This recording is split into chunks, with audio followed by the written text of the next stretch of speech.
Difaru mynd mor sydyn ar y beic, a os o'n i'n gwisgo helmet, swn i'n wedi gorfod cael ambulance am byd. Swn i'n hollol iawn. Ie. Dwi'm yn cofio lot o'r fo, rili, ond ma' bach yn blur.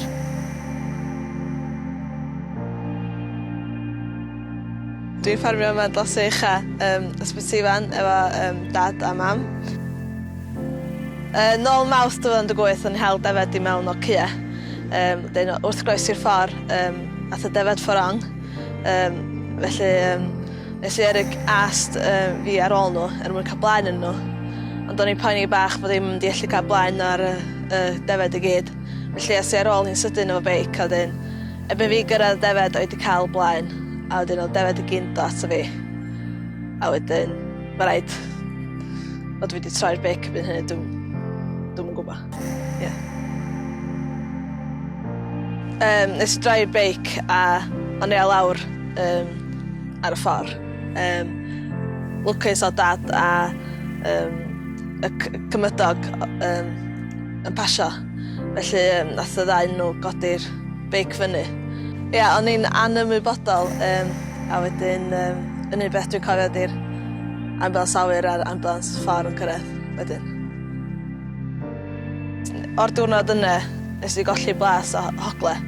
A dwi dal ddim wedi cael nhw'n ôl eto.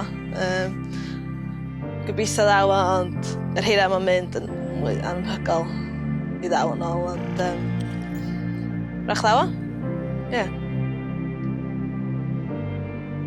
Pan nes i frifo, oeddwn i pythefnos i fewn i wyna. Wyna 1000 o ddefed. So, nes i mwyna dim. O'n i lwcus o mam a dad. Oedd ddwy chwaer yn gorau wneud fwy o bethau sgwrs o ddim diddordeb. Ond oedden nhw'n gorau wneud pethau. Achos o'n i'n gallu wneud nhw. Hebddyn nhw, dwi'm yn gwybod beth sydd wedi digwydd, rili. A dwi'n meddwl Ionawr diwetha, so bron i 9 mis, nath i ddod. O'n i'n teimlo o'n i actually gallu gwneud dynodau iawn o waith ar y ffarm, a ddim blino gormod. Dwi wedi ffeindio ffordd anodd faint o bwysig ydy edrych ar ôl ar lles a iechyd ar y ffarm.